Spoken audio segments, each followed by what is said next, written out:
Hey everyone, class 10 welcome back to our channel. आज मैं आप लोगों को बताने वाली हूँ बोर्ड एग्जाम 2027 के मोस्ट इम्पोर्टेंट इंग्लिश के चैप्टर्स।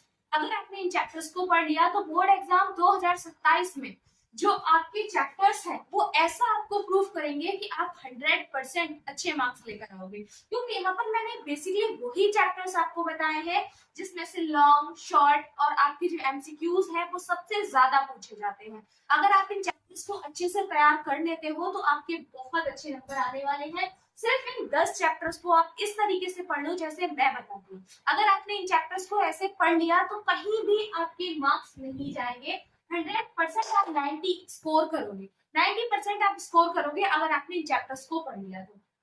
क्या करना है इन चैप्टर्स में आपको?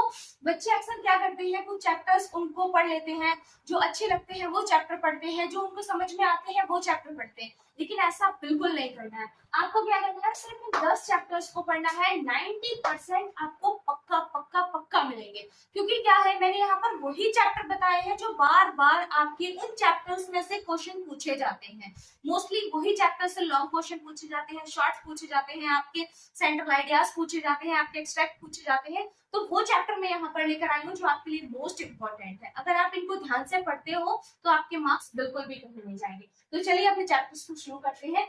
बोर्ड एग्जाम 2027 इंग्लिश क्लास 10 के लिए ये चैप्टर बहुत इंपॉर्टेंट होने वाले हैं। A letter to God. A letter to God एक ऐसा चैप्टर है जो आप हर बार देखते हो। आपके कॉम्प्रिहेंशन में भी आते हैं, आपके लॉन्ग में भी आता है, आपकी शॉर्ट्स में भी आता है और आपके एमसीक्यूज में भी आता है। तो ये जो फर्स्ट आपका चैप्टर है ये बहुत इंपॉर्टेंट है। इसको बहुत ध्यान से पढ़ना है, समझ के पढ़ना है। बहुत छोटी सी इस चैप्टर की स्टोरी है, बहुत बड़ी कोई स्टोरी नहीं है। आप इसको पढ़ोगे आपको वन शॉट में एक ही बार में क्लियर हो जाएगी। तो क्या करना है, एनसीईआरटी से आपको बहुत अच्छे से अपने सारे के सारे चैप्टर्स को पढ़ना है। एनसीईआरटी से पढ़ने का रीजन क्या है, आपको वोकैबुलरी बहुत अच्छे से लर्न होती है। तो अ लेटर टू गॉड ये आपका मोस्ट इंपॉर्टेंट चैप्टर है। तो आपने अ लेटर टू गॉड को यहाँ पर पढ़ लिया। देन नेक्स्ट आता है from the diary of any friend. ये जो डायरी ऑफ एनी फ्रेंड है ना, ये आपने देखा होगा, इस चैप्टर से आपके लॉन्ग क्वेश्चन बहुत निकल कर आते हैं। आपका कैरेक्टर स्टेज भी निकल कर आता है कि यहाँ पर ये जो एनी फ्रेंड इसके बारे में पर्सनली एक लॉन्ग क्वेश्चन पूछ लिया जाता है ना। ऐसे ही आपका लाइचो का पूछ लिया जाता है। तो क्या करना है, ये जो एनी फ्रैंक वाला है चैप्टर है आपका from the diary of Anne Frank, ये बहुत इंपॉर्टेंट है। इस चैप्टर को भी आपको बहुत अच्छे से बहुत ध्यान से पढ़ना है। इसके सारे के सारे आपको क्या करना है, लॉन्ग क्वेश्चन बहुत ध्यान से समझ लेना है। उसके बाद में क्या आते हैं, आपके एमसीक्यू आते हैं, एमसीक्यू भी कर लेना है। बिकॉज एमसीक्यू एक ऐसी चीज होती है, अगर आपने चैप्टर को ध्यान से पढ़ लिया, ठीक है, आपने सिर्फ चैप्टर को ध्यान से पढ़ा है, उसके अलावा आपने कुछ नहीं करा, सिर्फ ध्यान से चैप्टर को पढ़ा है, तो अगर आपसे एमसीक्यू पूछा जाता है तो आप 20 मार्क्स अपने कंफर्म कर सकते हो, क्योंकि आपने वो समरी पढ़ी हुई होगी। तो समरी जो आपकी पढ़ी हुई होगी उसके अकॉर्डिंग आप अपने 20 मार्क्स को कंफर्म कर लोगे।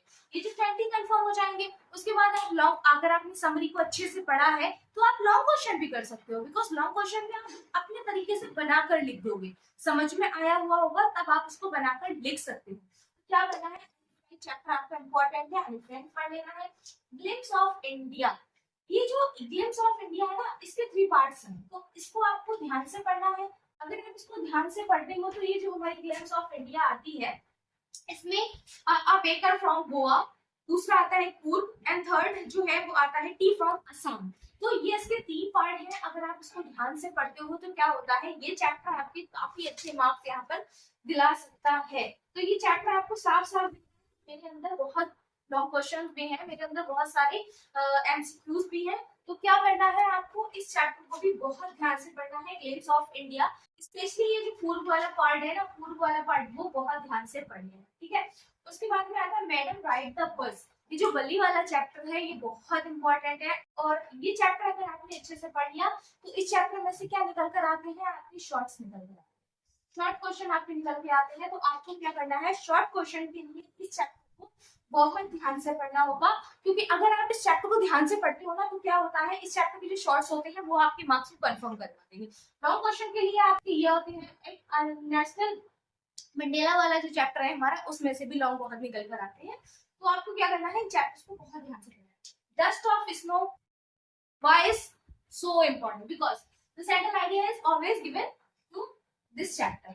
ये जो सेंट्रल आइडिया आता है ना आपका, ज्यादातर इसका आ जाता है। जो पोएम की लाइन आती है ना, अक्सर इसकी आ जाती है। तो क्या करना है, डस्ट ऑफ स्नो की जो समरी है उसको बहुत ध्यान से पढ़ना है। अगर आप एक बार उसकी समरी को ध्यान से पढ़ लेते हो तो क्या होता है, आपका जो सेंट्रल आइडिया होगा, जो आपकी पोएम की लाइंस होगी, आप उसको खुद से कर पाओगे, किसी की हेल्प की जरूरत नहीं होगी, आप अपने माइंड से उसको पढ़ लोगे। नेक्स्ट आता है टाइगर इन द जू।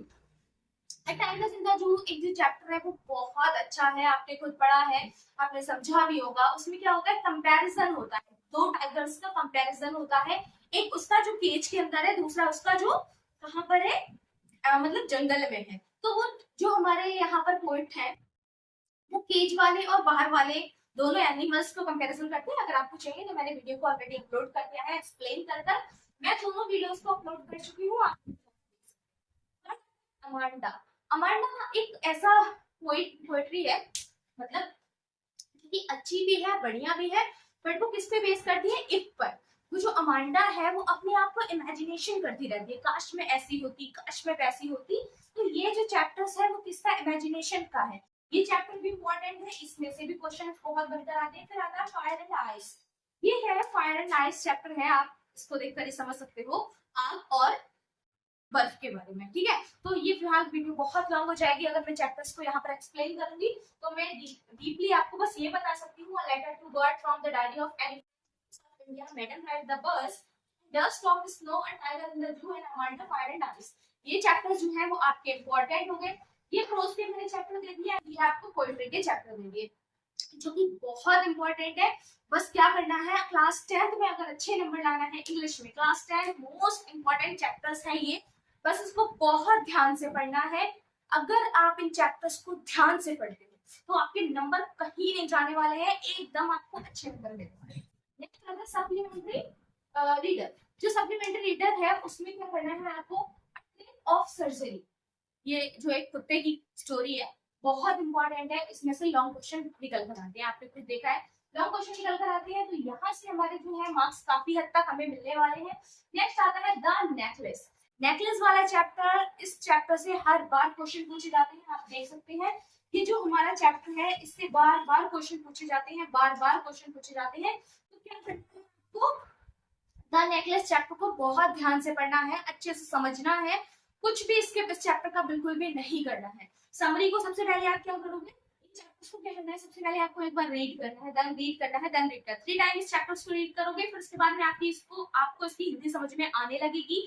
जब आपको इसकी एक्सप्लेनेशन समझ में आने लगे फिर क्या करना है, आपको इसका शॉर्ट नोट्स बना लेना है, अपने शब्दों में कुछ इंपॉर्टेंट क्लिप्स को आपको बना लो। उसके बाद क्या करना है, जब एग्जाम का टाइम आए बस उसको रिविजन कर लेना, उसके बाद वो चैप्टर आपके मतलब वो जो आपने बनाया था वो आपको समझ में आ जाएगा। देन आता है होली।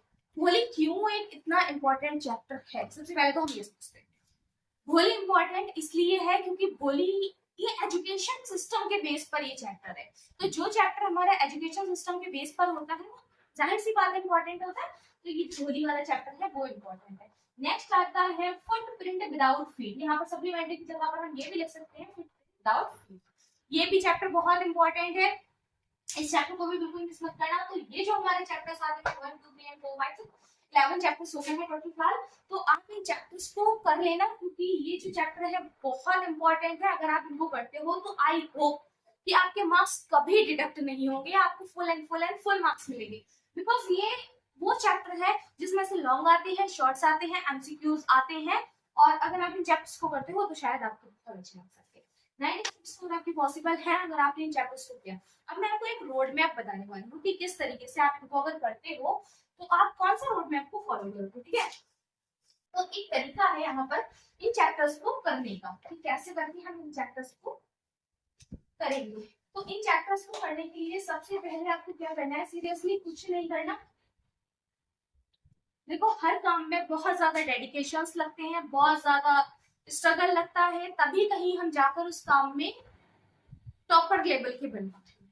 तो सबसे पहले क्या करना है, आपको अपनी एनसीईआरटी लेना है। एनसीईआरटी के बाद आपको नोट्स बनाने हैं। ठीक है, जो चैप्टर्स आपने पढ़े हैं नोट्स बनाने हैं, उसकी समरी देखनी है।